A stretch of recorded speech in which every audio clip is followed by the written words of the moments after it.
Puji Tuhan, saudara kita akan melanjutkan pembahasan dalam Aetero bulan April tahun 2025 yang berjudul Sehati Sepikir dan Aspek-aspek Penting dari Kitab Kisah Para Rasul. Dan kita akan melanjutkan di dalam pengkajian berita yang ketiga yang berjudul Memelihara Kesatuan Hati dan Pikiran melalui tiga substansi kekuatan dalam pemulihan Tuhan, yaitu doa, roh itu, dan firman. Saudari, bahwa berita yang ketiga ini adalah kelanjutan dari berita yang kedua mengenai sehati sepikir. Dan dalam berita yang ketiga ini bagaimana memelihara kesatuan hati dan pikiran. Kita perlu memperhatikan perihal doa, roh itu, dan firman. Di dalam judul dan ayat penting perihal sehati sepikir di dalam Kisah Para Rasul pasal 1 ayat 14 mengatakan mereka semua bertekun dengan sehati sepikir dalam doa bersama beberapa perempuan dan Maria ibu Yesus dan saudara-saudara Yesus. Di sini kita dapat melihat perihal sehati sepikir di dalam doa. Namun doa yang bagaimana? Ya, kita perlu melihat tiga hal penting ya, tiga substansi kekuatan dalam pemulihan Tuhan, yaitu adalah doa, roh itu, dan firman. Di dalam Kisah Para Rasul pasal 4 ayat 31 mengatakan setelah mereka berdoa sedemikian, goyanglah tempat mereka berkumpul, mereka semua dipenuhi Roh Kudus dan membicarakan firman Allah dengan berani. Di sini kita dapat melihat perihal berdoa sedemikian, berdoa sedemikian. Ya. Dan mereka akhirnya dipenuhi Roh Kudus. Roh Kudus di sini adalah roh itu, yaitu roh yang telah melewati proses setelah Tuhan Yesus berinkarnasi, hidup menempuh hidup insani, mati, bangkit, dan dia menjadi roh pemberi hayat, ya, roh itu atau roh yang telah melewati proses, ya, dipenuhi dengan Roh Kudus. Dan akhirnya murid-murid membicarakan firman Allah dengan berani, ya, membicarakan firman Allah. Puji Tuhan atas firman Allah. Kita akan melanjutkan dalam struktur dan garis besar. Ada tiga bagian besar dalam berita ini. Yang pertama kita perlu melihat tiga substansi, yaitu adalah doa, roh itu, dan firman. Ya. Lalu yang kedua adalah pengudusan firman dan roh itu. Ya, perihal bagaimana kita mengalami pengudusan, baik secara posisi maupun secara watak atau disposisi. Dan hasil dari pengudusan firman itu adalah mengalami keesaan atau kesatuan. Dan di dalam bagian yang ketiga adalah perlu berdoa. Doa yang dipenuhi oleh roh itu. Ya, doa yang sedemikian adalah doa untuk merampungkan pekerjaan Allah. Baik, kita akan melihat bahwa yang pertama, tiga substansi di dalam Romawi yang pertama, membahas memelihara kesatuan hati dan pikiran adalah melalui doa, roh itu, dan firman. Ya. Ini akan dibahas di dalam kapital A sampai B, ya, tiga substansi kekuatan, doa, roh itu, dan firman. Dan kapital C sampai D adalah memelihara kesatuan hati dan pikiran. Ya. Tujuan dari doa, roh itu, dan firman adalah memelihara kesatuan hati dan pikiran. Lalu di dalam kapital Romawi yang kedua, ya, kekudusan yang dibawa oleh firman menghasilkan kesatuan. Amen. Puji Tuhan atas perkara kekudusan oleh firman. Ya. Hasilnya adalah kesatuan. Kapital A sampai B membahas pengudusan menghasilkan kesatuan yang sejati. Dan kapital C menanggulangi 4 faktor perpecahan. Ya, 4 faktor ini perlu kita perhatikan, saudari, ya. Ini adalah perkara dunia, ambisi, diri, opini, dan konsep. Ya, 4 faktor perpecahan ini yang perlu diperhatikan. Oleh karena itu kita perlu mengalami dikuduskan. Ya, di dalam Romawi yang ketiga, dikuduskan adalah pindah keluar dari diri kita sendiri dan masuk ke dalam Allah Tritunggal untuk disempurnakan menjadi satu. Ya. Tujuannya jelas adalah disempurnakan menjadi satu. Oleh karena itu perlu mengalami dikuduskan. Nah, dikuduskan ini ada dua hal. Dikuduskan secara posisi, ya, secara posisi adalah keluar dari diri sendiri, masuk ke dalam Allah Tritunggal. Jadi posisi kita hari ini ada di dalam Allah Tritunggal. Amen. Kemudian juga pengudusan secara watak, ya. Pengudusan secara watak adalah pengudusan melalui firman dan roh. Melalui firman dan roh, amen, watak kita dibasuh, kita mengalami pengubahan. Sehingga dengan demikian, kita dikuduskan dan disempurnakan menjadi satu. Untuk itu kita perlu doa yang dipenuhi oleh roh itu. Di dalam Romawi yang keempat membahas doa yang dipenuhi oleh roh itu secara esensial dan ekonomikal. Juga di dalam Romawi yang kelima, doa adalah peperangan rohani dan kunci rahasia untuk merampungkan pekerjaan Allah. Kita lanjutkan di dalam struktur pembacaan harian. Di dalam hari yang pertama, membahas mengenai tiga substansi. Ini adalah tiga substansi yang memelihara kesatuan hati dan pikiran. Tidak lain adalah doa, roh itu, dan firman. Ya.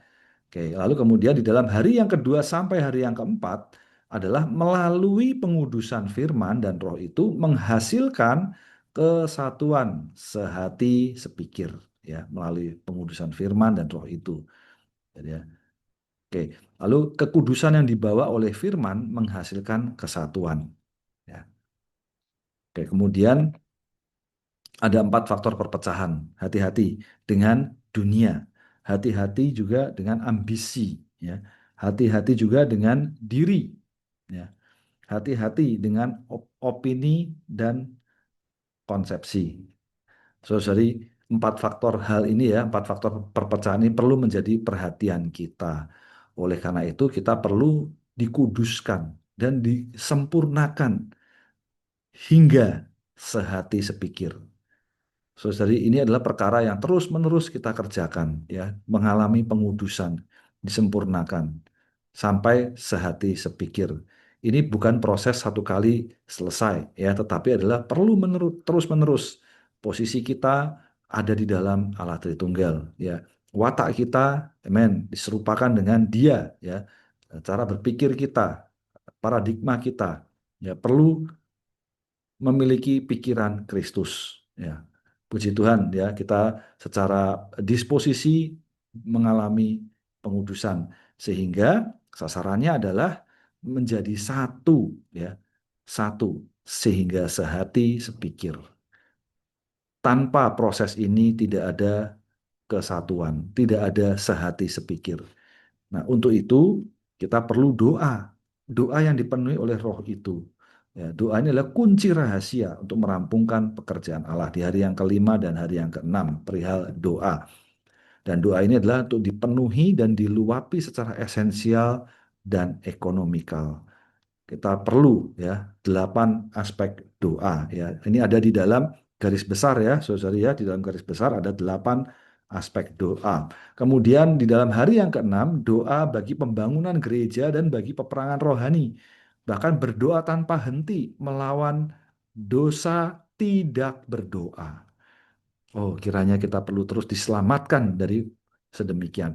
Sasarannya atau tujuannya adalah mengalami kesatuan hati dan pikiran. Saudara-saudari, semoga kita tidak hilang fokus ya, bahwa tujuan kita adalah memelihara kesatuan hati dan pikiran, ya, perihal sehati sepikir.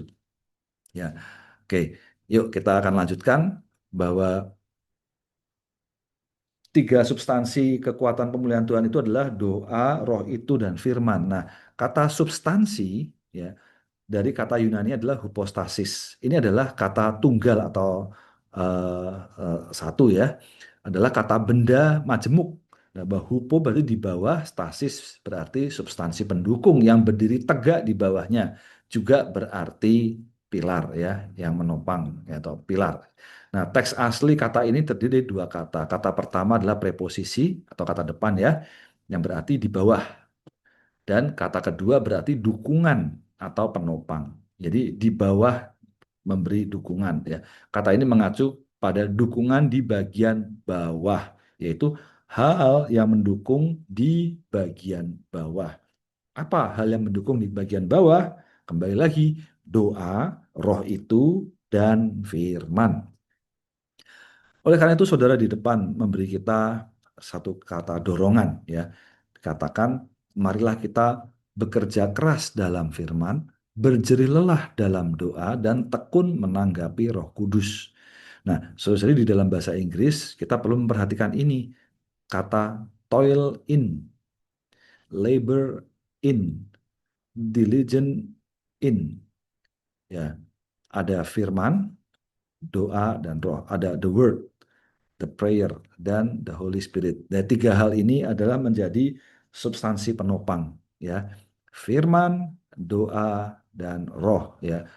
Kita perlu bekerja keras ya dalam firman, ya. Berjerilah dalam firman, ya. Labor in prayer, ya. Berjerilah dalam doa dan tekun, ya, menanggapi Roh Kudus.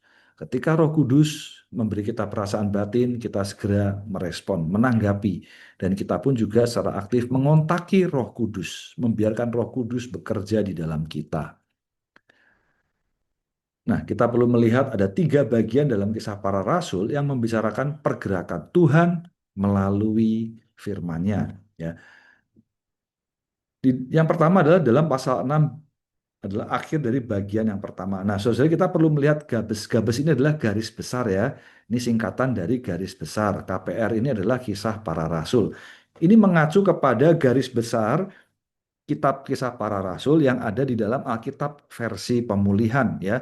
Kalau kita membuka garis besar kitab kisah para rasul di dalam Romawi yang ketiga kapital A nomor 10, di sana tertulis bertumbuhnya firman dan bertambah banyaknya murid.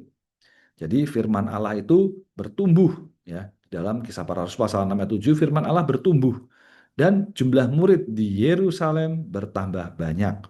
Sini jelas bahwa perihal firman Allah bertumbuh ya, bertumbuh di dalam hayat ya, semakin bertumbuh dan jumlah pun juga bertambah banyak. Secara kualitas ada pertumbuhan yang nyata. Pertumbuhan apa? Pertumbuhan akan firman Allah. Ya. Dan murid-murid mulai banyak mengenal, mengerti, memahami firman Allah dan hidup karena firman Allah. Ya, kemudian secara jumlah mereka juga ditambahkan, semakin bertambah banyak. Kemudian juga di dalam pasal 12 ya adalah akhir dari bagian yang kedua. Ini dapat melihat di dalam garis besar kitab kisah para rasul Romawi yang ketiga kapital A nomor ke-20. Di sana di dalam garis besar tertulis penyebaran dan perkembangbiakan firman. Jadi firman Tuhan semakin menyebar dan berkembang biak. Puji Tuhan, firman Tuhan semakin bertumbuh dan berlipat ganda. Amin. Nah, kemudian tugas pelayanan Paulus dimulai dalam pasal 13 dan pasal 19 adalah akhir dari bagian yang lain. Dalam akhir bagian yang lain, kita juga dapat melihat dalam garis besar kisah para rasul, Romawi yang ketiga, kapital B nomor 7, lalu sub judul B dan nomor 3, di sana tertulis penuaian ministry dan hasilnya. Ya, penuaian ministry dan hasilnya adalah perkataan Tuhan bertumbuh dan menang. Ya, di dalam pasal 19 ayat 20 dikatakan, dengan demikian bertumbuhlah firman Tuhan dengan perkasa dan menang.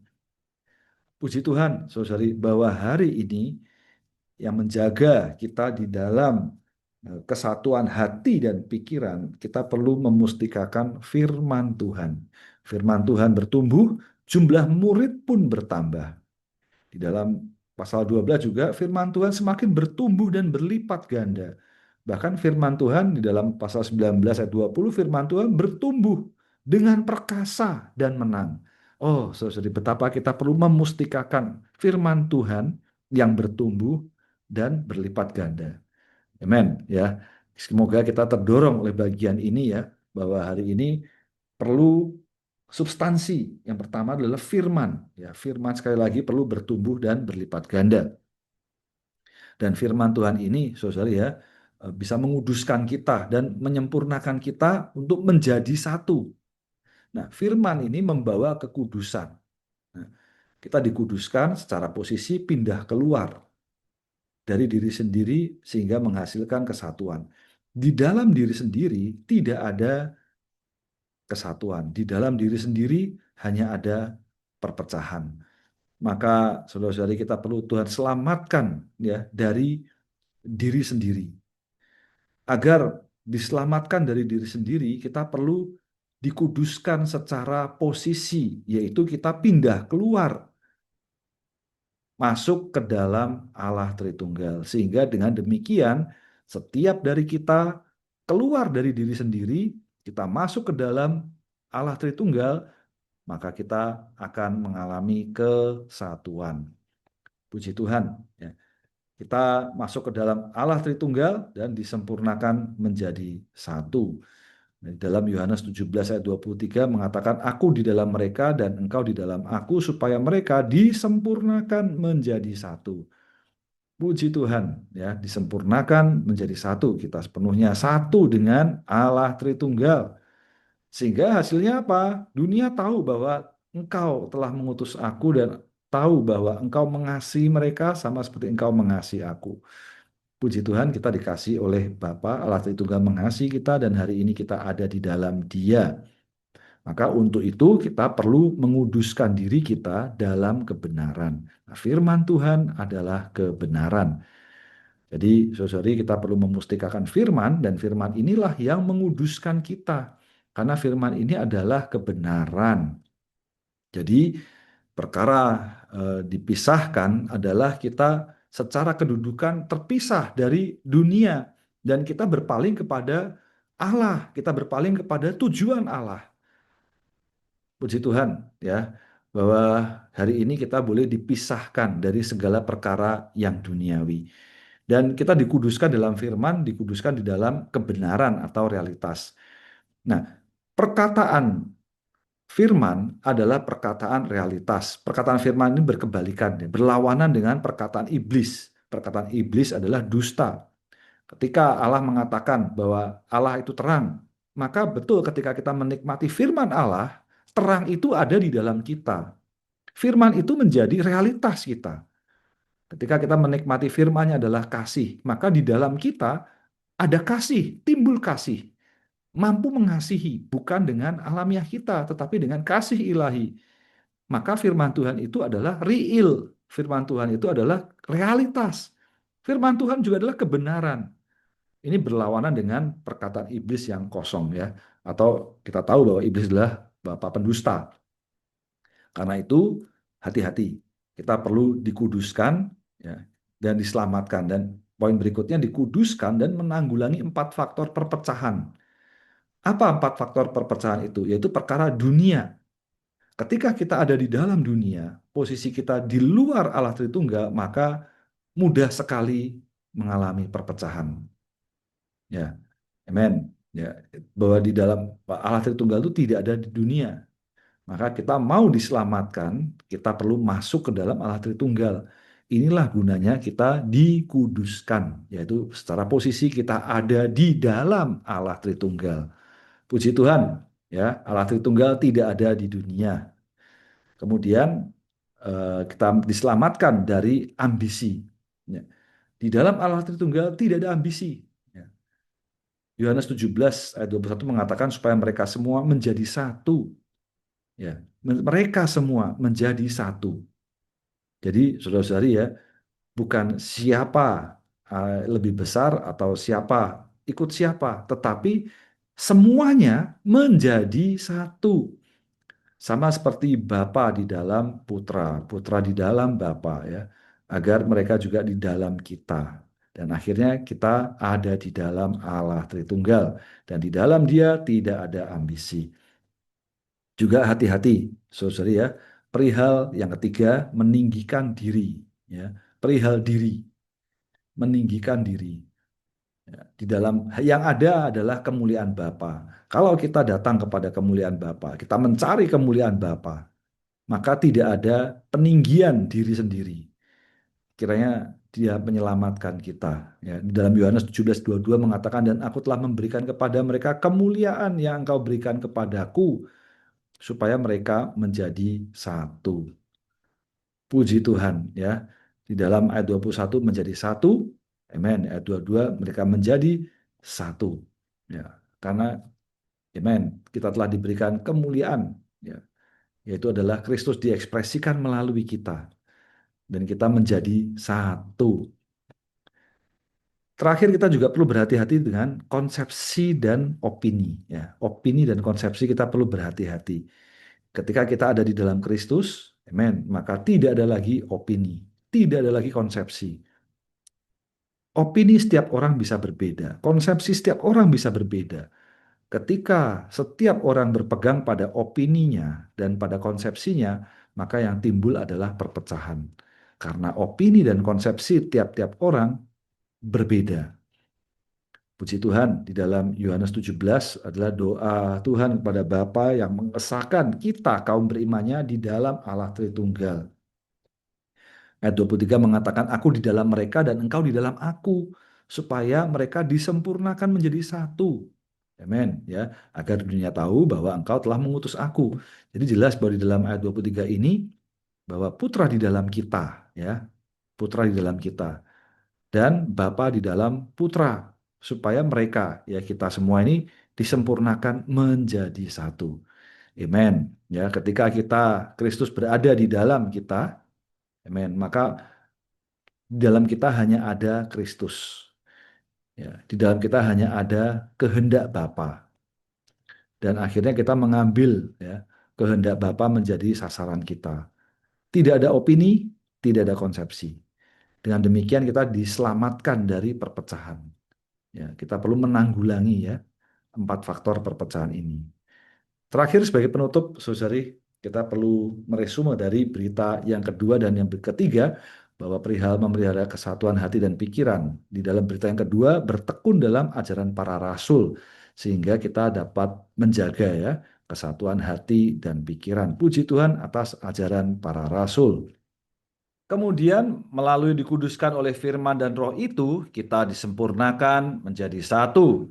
Serta melalui doa dalam sidang doa gereja, kita berbagian bagi pembangunan dan peperangan.